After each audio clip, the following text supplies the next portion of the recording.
Кони мчатся по буграм, топчут снег глубокой. Вот в сторонке Божий храм виден одинокой. Вдруг метелица кругом, снег валит клоками, черный вран, свистя крылом, вьется над санями. Вещий стон гласит печаль. Кони торопливы чутко смотрят в темную даль, воздымая гривы. Жуковский. В конце 1811 года, в эпоху нам достопамятную, жил в своем поместье Ненарадове добрый Гаврила Гаврилович Р. Он славился во всей округе гостеприимством и радушием. Соседи поминутно ездили к нему поесть, попить, поиграть по 5 копеек в бастон с его женою, а некоторые для того, чтобы поглядеть на дочку их, Марью Гавриловну, стройную, бледную и 17-летнюю девицу. Она считалась богатой невестою, и многие прочили ее за себя или за сыновей. Марья Гавриловна была воспитана на французских романах и, следственно, была влюблена. Предмет, избранный ею, был бедный армейский прапорщик, находившийся в отпуску в своей деревне. Само по себе разумеется, что молодой человек пылал равной страстью, и что родители его любезные, заметя их взаимную склонность, запретили дочери о нем и думать, а его принимали хуже, нежели отставного заседателя. Наши любовники были в переписке, и всякий день видались наедине в сосновой роще или у старой часовни. Там они клялись друг другу в вечной любви, сетовали на судьбу и делали различные предположения. Переписываясь и разговаривая таким образом, они, что весьма естественно, дошли до следующего рассуждения. Если мы друг без друга дышать не можем, а воля жестоких родителей препятствует нашему благополучию, то нельзя ли нам будет обойтись без нее? Разумеется, что эта счастливая мысль пришла сперва в голову молодому человеку, и что она весьма понравилась романическому воображению Марии Гавриловны. Наступила зима и прекратила их свидание, но переписка сделалась тем живее. Владимир Николаевич в каждом письме умолял ее предаться ему, венчаться тайно, скрываться несколько времени, броситься потом к ногам родителей, которые, конечно, будут тронуты, наконец, героическим постоянством и несчастьем любовников, и скажут им непременно: «Дети, придите в наши объятия». Марья Гавриловна долго колебалась. Множество планов побега было отвергнуто. Наконец она согласилась. В назначенный день она должна была не ужинать и удалиться в свою комнату под предлогом головной боли. Девушка ее была в заговоре. Обе они должны были выйти в сад через заднее крыльцо, за садом найти готовые сани, садиться в них и ехать за 5 верст от Ненарадова в село Жадрино, прямо в церковь, где уж Владимир должен был их ожидать. Накануне решительного дня Марья Гавриловна не спала всю ночь.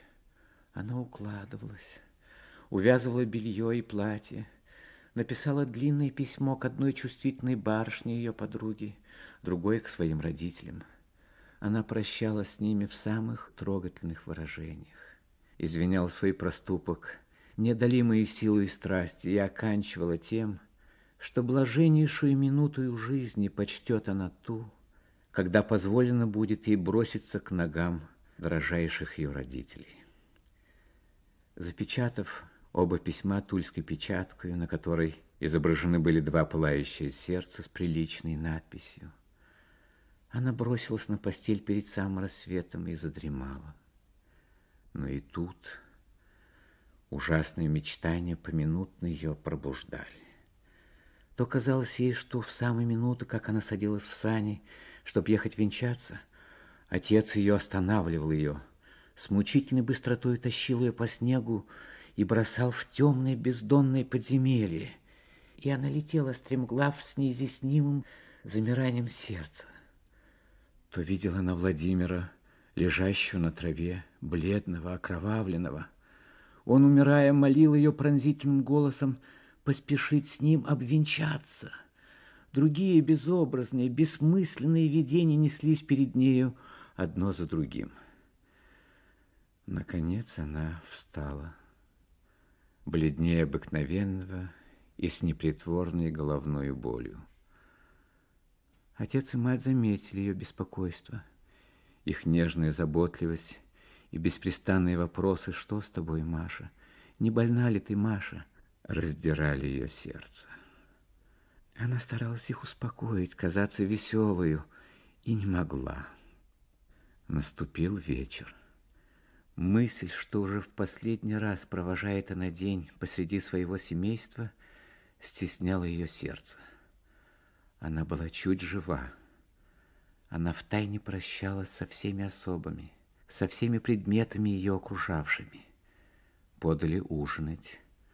Сердце ее сильно забилось. Дрожащим голосом объявила она, что ей ужинать не хочется, и стала прощаться с отцом и матерью. Они ее поцеловали и по обыкновению благословили. Она чуть не заплакала. Пришед в свою комнату, она кинулась в кресло и залилась слезами. Девушка уговаривала ее успокоиться и ободриться. Все было готово. Через полчаса Маша должна была навсегда оставить родительский дом, свою комнату, тихую девическую жизнь. На дворе была метель. Ветер выл, ставни тряслись и стучали. Все казалось ей угрозой и печальным предзнаменованием. Скоро в доме все утихло и заснуло.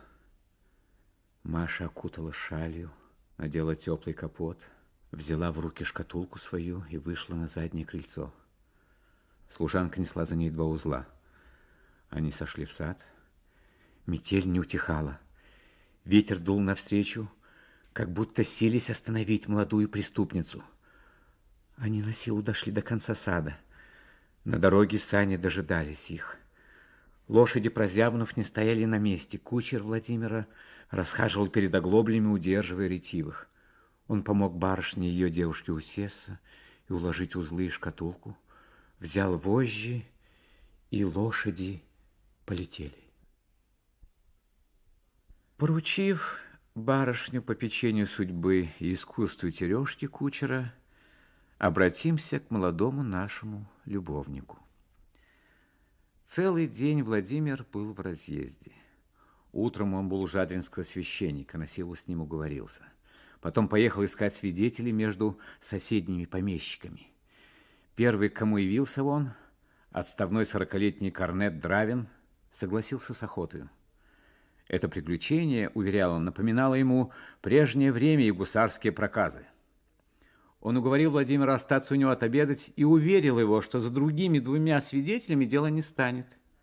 В самом деле, тотчас после обеда явились землемер Шмидт в усах и шпорах и сын капитана-исправника, мальчик лет 16, недавно поступивший в Уланы. Они не только приняли предложение Владимира, но даже клялись ему в готовности жертвовать для него жизнью. Владимир обнял их с восторгом и поехал домой приготовляться. Уже давно смеркалось.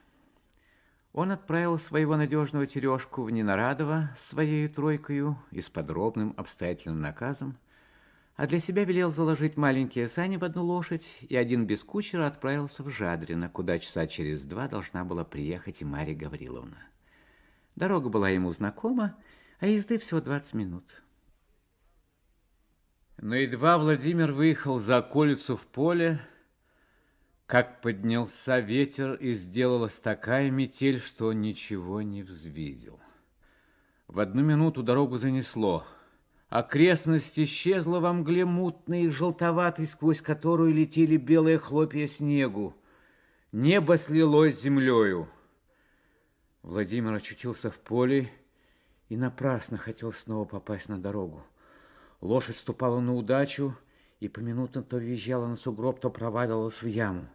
Сани поминутно опрокидывались. Владимир старался только не потерять настоящего направления, но ему казалось, что уже прошло более получаса, а он не доезжал еще до Жадринской рощи. Прошло еще около 10 минут. Рощи все не было видать. Владимир ехал полем, пересеченным глубокими оврагами. Метель не утихала, небо не прояснялось. Лошадь начинала уставать, а с него пот катился градом, несмотря на то, что он поминутно был по пояс в снегу. Наконец он увидел, что едет не в ту сторону. Владимир остановился, начал думать, припоминать, соображать и уверился, что должно было взять ему вправо. Он поехал вправо. Лошадь его чуть ступала. Уже более часа был он в дороге. Жадрино должно было быть недалеко. Но он ехал, а полю не было конца. Все сугробы да овраги. Поминутно сани опрокидывались, поминутно он их подымал. Время шло. Владимир начинал сильно беспокоиться. Наконец в стороне что-то стало чернеть. Владимир поворотил туда. Приближаясь, увидел он рощу. Слава Богу, подумал он, теперь близко. Он поехал около рощи, надеясь тотчас попасть на знакомую дорогу или объехать рощу кругом. Жадрино находилась тотчас за нею.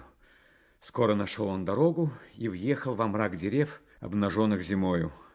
Ветер не мог тут свирепствовать. Дорога была гладкая, лошадь ободрилась, и Владимир успокоился. Но он ехал, а Жадрино было не видать. Рощи не было конца. Владимир с ужасом увидел, что он заехал в незнакомый лес. Отчаяние владело им.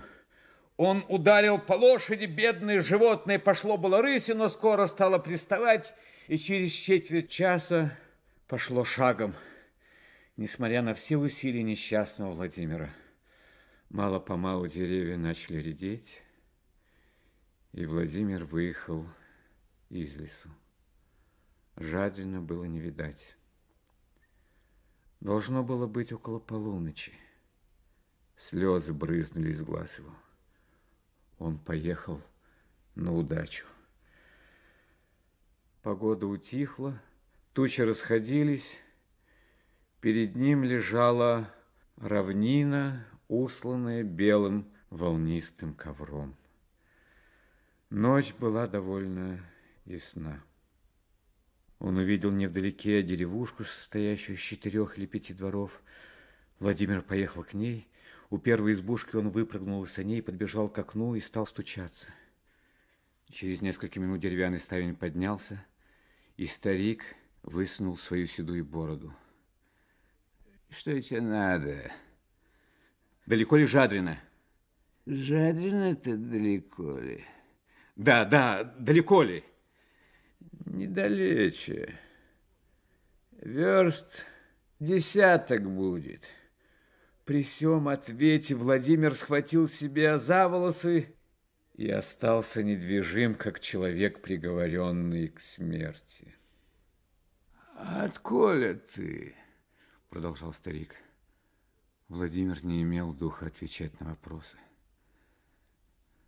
«Можешь ли ты, старик, — сказал он, — достать мне лошадей до Жадрино?» «Какие у нас лошади?» — отвечал мужик. «Да не могу ли взять хоть проводника? Я заплачу, сколько ему будет угодно». «Постой, — сказал старик, опуская ставень. я тебе сына вышлю, он тебя проводит».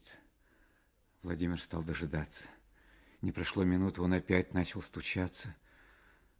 Ставень поднялся, борода показалась. «Что тебе надо?»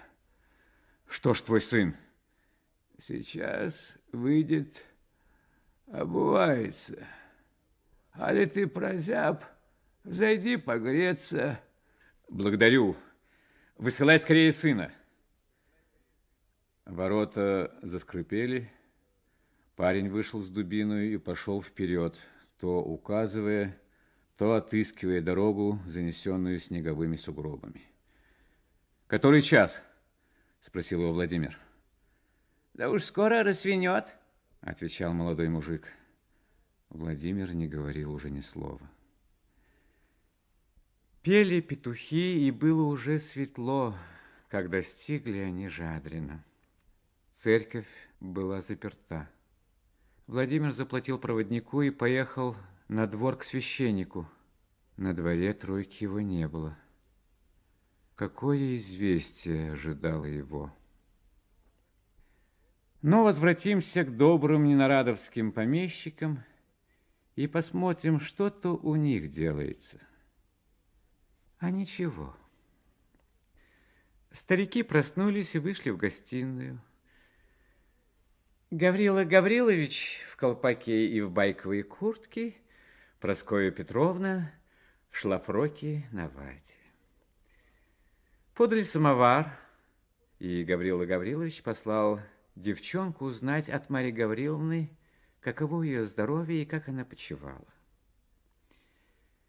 Девчонка воротилась, объявляя, что барышня почивала де дурно, но что ей де теперь легче, и что она де сейчас придет в гостиную.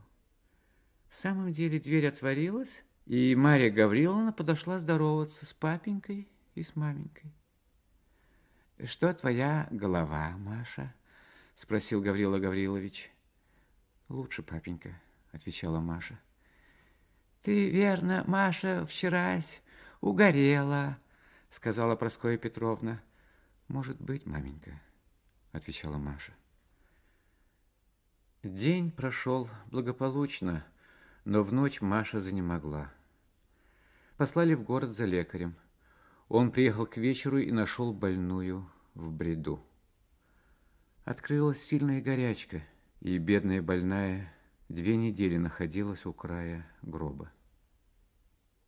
Никто в доме не знал о предположенном побеге. Письма, накануне ею написанные, были сожжены.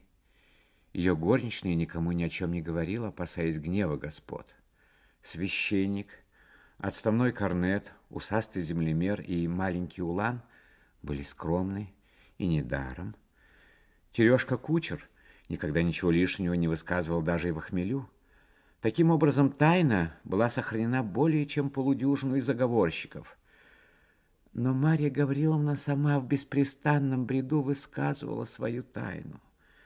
Однако же ее слова были столь несообразны ни с чем, что мать, не отходившая от ее постели, могла понять из них только то, что дочь ее была смертельно влюблена во Владимира Николаевича, и что, вероятно, любовь была причиной ее болезни. Она советовалась со своим мужем, с некоторыми соседями, и, наконец, единогласно все решили, что, видно, такова была судьба Марьи Гавриловны, что суженого конем не объедешь, что бедность не порок, что жить не с богатством, а с человеком и тому подобное. Нравственные поговорки бывают удивительно полезны в тех случаях, когда мы от себя мало что можем выдумать себе в оправдание. Между тем барышня стала выздоравливать. Владимира давно не видно было в доме Гаврила Гавриловича. Он был напуган обыкновенным приемом. Положили послать за ним и объявить ему неожиданное счастье, согласие на брак. Но каково было изумление ненарадовских помещиков, когда в ответ на их приглашение получили они от него полусумасшедшее письмо. Он объявлял им, что нога его не будет никогда в их доме, и просил забыть о несчастном, для которого смерть остается единой надеждой. Через несколько дней узнали они, что Владимир уехал в армию. Это было в 1812 году. Долго не смели объявить об этом выздоравливающей Маше. Она никогда не упоминала о Владимире. Несколько месяцев уже спустя, нашед имя его в числе отличившихся и тяжело раненых под Бородиным, она упала в обморок, и боялись, чтоб горячка ее не возвратилась. Однако, слава Богу, обморок не имел последствия. Другая печаль ее посетила. Гаврила Гаврилович скончался. оставив ее наследницей всего имения. Но наследство не утешало ее. Она разделяла искренно горесть бедной Прасковьи Петровны, клялась никогда с ней не расставаться. Обе они оставили Ненарадово, место печальных воспоминаний, и поехали жить в Энское поместье. Женихи кружились и тут, около милой и богатой невесты. Но она никому не подавала и малейшей надежды. Мать иногда уговаривала ее выбрать себе друга. Марья Гавриловна качала головой и задумывалась. Владимир уже не существовал. Он умер в Москве накануне вступления французов. Память его казалась священной для Маши. По крайней мере, она берегла все, что могло его напомнить. Книги, им некогда прочитанные, его рисунки, ноты и стихи, им переписанные для нее. Соседи, узнав обо всем, дивились ее постоянству и с любопытством ожидали героя, долженствовавшего, наконец, восторжествовать над печальной верностью этой девственной Артемизы. Между тем, война со славой была кончена. Полки наши возвращались из-за границы, народ бежал им навстречу, музыка играла завоеванные песни, тирольские вальсы и арии из Джоконда. Офицеры, ушедшие в поход почти отроками, возвращались, возмужав на бранном воздухе и обвешанные крестами. Солдаты весело разговаривали между собою, вмешивая поминутно в речь немецкие и французские слова. Время незабвенное, время славы и восторга. Как сильно билось русское сердце при слове «Отечество», как сладки были слезы свидания, с каким единодушием мы соединяли чувства народной гордости и любви к государю. Женщины, русские женщины, были тогда бесподобны. Обыкновенная холодность их исчезла. Восторг их был истинно упоителен, когда, встречая победителей, кричали они «Ура!» и в воздух чепчики бросали. Кто из тогдашних офицеров не сознается, что русской женщине обязан он был лучшей, драгоценнейшей наградою? В это блистательное время Марья Гавриловна жила с матерью в Энской губернии и не видала, как обе столицы праздновали возвращение войск. Но в уездах и в деревнях общий восторг, может быть, был еще сильнее. Появление в сих местах офицера было для него настоящим торжеством, и любовнику во фраке плохо было в его соседстве. Мы уже сказывали, что, несмотря на ее холодность, Марья Гавриловна все по-прежнему окружена была искателями. Но все должны были отступить, когда явился в ее замке раненый гусарский полковник Бурмин с Георгием в петлице и с интересной бледностью, как говорили тамошние барышни. Ему было около 26 лет. Он приехал в отпуск в свои поместья, находившиеся по соседству деревни Марьи Гавриловны. Марья Гавриловна очень его отличала. При нем обыкновенная задумчивость ее оживлялась. Нельзя было сказать, чтобы она с ним кокетничала. Но поэт, заметив ее поведение, сказал бы: если это не любовь, то что же? Бурмин был в самом деле очень милый молодой человек.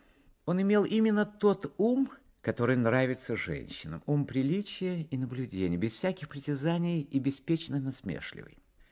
Поведение его с Марьей Гавриловной было просто и свободно. Но что бы она ни сказала или ни сделала, душа и взор его так за ней и следовали. Он казался нрава тихого и скромного, но молва уверяла, что некогда был он ужасным повесою. И это не вредило ему во мнении Марьи Гавриловны, которая, как и все молодые дамы вообще, с удовольствием извиняли шалости, обнаруживающие смелость и пылкость характера. Но более всего, более его нежности, более приятного разговора, более интересной бледности, более перевязанной руки, Молчание молодого гусара более всего подстрекало ее любопытство и воображение. Она не могла не сознаться в том, что она очень ему нравилась. Вероятно, и он со своим умом и опытностью мог уже заметить, что она отличала его. Каким же образом до сих пор не видала она его у своих ног и еще не слыхала его признания? Что удерживало его? Робость, неразлучная с истинной любовью, гордость или кокетство хитрого волокиты? Это было для нее загадкой. Подумав хорошенько, она решила, что робость была единственной тому причиной, и положила ободрить его большей внимательностью и, смотря по обстоятельствам, даже нежностью. Она приуготовляла развязку самую неожиданную и с нетерпением ожидала минуты романтического объяснения. Тайна, какого рода ни была бы, всегда тягостна женскому сердцу. Ее военные действия имели желаемый успех. По крайней мере, Бурмин впал в такую задумчивость, и черные глаза его с таким огнем останавливались на Марье Гавриловне, что решительная минута казалась уже близка. Соседи говорили о свадьбе, как о деле уже конченном, а добрая Прасковья Петровна радовалась, что дочь ее, наконец, нашла себе достойного жениха. Старушка сидела однажды одна в гостиной, раскладывая гран-пасьянс. Как Бурмин вошел в комнату и тотчас осведомился о Марье Гавриловне. «Она в саду», — отвечала старушка. «Подите к ней, а я вас буду здесь ожидать». Бурмин пошел, а старушка перекрестилась и подумала: авось дело сегодня же кончится. Бурмин нашел Марью Гавриловну у пруда под ивою с книгой в руках и в белом платье, настоящей героиней романа.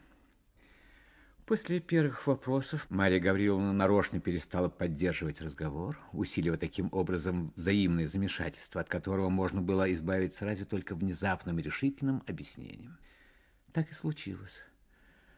Бурмин, чувствуя затруднительность своего положения, объявил, что искал давно случая открыть ей свое сердце и потребовал минуту внимания.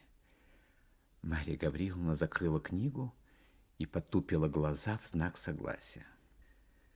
«Я вас люблю», — сказал Бурмин. «Я вас люблю страстно». Марья Гавриловна покраснела и наклонила голову еще ниже. Я поступил неосторожно, предаваясь милой привычке видеть и слышать вас ежедневно. Теперь уже поздно противиться судьбе моей. Воспоминание об вас, ваш милый, несравненный образ отныне будет мучением и отрадой жизни моей. Но мне еще остается исполнить тяжелую обязанность, открыть вам ужасную тайну и положить между нами непреодолимую преграду. Она всегда существовала, прервала с живостью Марья Гавриловна. Я никогда не могла быть вашей женою. Знаю, отвечал он ей тихо. Знаю, что некогда вы любили, но смерть и 3 года сетований. Добрая, милая Марья Гавриловна, не старайтесь лишить меня последнего утешения. Мысль, что вы бы согласились сделать мое счастье, если бы... Молчите, ради Бога, молчите. Вы терзаете меня. Да, я знаю, я чувствую, что вы были бы моей, но я несчастнейшее создание. Я женат. Марья Гавриловна взглянула на него с удивлением. «Я женат», — продолжал Бурмин. «Я женат уже 4-й год. И не знаю, кто моя жена и где она, и должен ли я свидеться с ней когда-нибудь». «Что вы говорите?» — воскликнула Марья Гавриловна. «Как-то странно. Продолжайте, я расскажу после. Но продолжайте, сделайте милость». «В начале 1812 года, — сказал Бурмин, — я спешил в Вильну, где находился наш полк. Приехав однажды на станцию поздно вечером, я велел было поскорее закладывать лошадей, как вдруг поднялась ужасная метель, и смотрители и ямщики советовали мне переждать. Я их послушался, но непонятное беспокойство владело мною. Казалось, кто-то меня так и толкал. Между тем метель не унималась. Я не вытерпел, приказал опять закладывать и поехал в самую бурю. Ямщику вздумалось ехать рекой, что должно было сократить нам путь 3 верстами. Берега были занесены, ямщик проехал мимо того места, где выезжали на дорогу, и таким образом мы очутились в незнакомой стороне. Буря не утихала. Я увидел огонек и велел ехать туда. Мы приехали в деревню, в деревянной церкви был огонь. Церковь была отворена, за оградой стояло несколько саней, по паперти ходили люди. «Сюда, сюда!» – закричало несколько голосов. Я велел ямщику подъехать. «Помилуй, где ты замешкался?» – сказал мне кто-то. «Невеста в обмороке, поп не знает, что делать. Мы готовы были ехать назад. Выходи же!» Я молча выпрыгнул из саней и вошел в церковь, слабо освещенную 2 или 3 свечами. Девушка сидела на лавочке в темном углу церкви, другая терла ей виски. «Слава Богу, — сказала это, — на силу вы приехали, чуть было вы барышню не уморили». Старый священник подошел ко мне с вопросом: «Прикажете начинать?» «Начинайте, начинайте, батюшка», — отвечал я рассеянно. Девушку подняли, она показалась мне не дурна. Непонятная, непростительная ветреность. Я стал подле нее перед налоем. Священник торопился, 3 мужчин и горничная поддерживали невесту и заняты были только ею. Нас обвенчали. «Поцелуйтесь», — сказали нам. Жена моя обратила ко мне бледное свое лицо. Я хотел было ее поцеловать. Она вскрикнула: «А это не он, не он!» и упала без памяти. Свидетели устремили на меня испуганные глаза. Я повернулся, вышел из церкви без всякого препятствия, бросился в кабинку и закричал: «Пошел!» «Боже мой!» — закричала Марья Гавриловна. «И вы не знаете, что сделала с бедной вашей женою?» «Не знаю», — отвечал Бурмин. «Не знаю, как зовут деревню, где я венчался. Не помню, с которой станции поехал.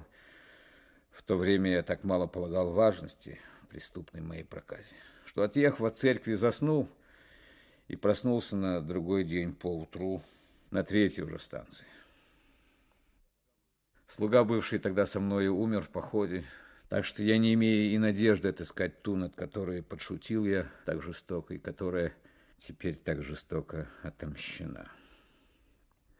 «Боже мой!» — сказала Марья Гавриловна, схватив его руку. «Так это были вы! И вы не узнаете меня?» Бурмин побледнел и бросился к ее ногам.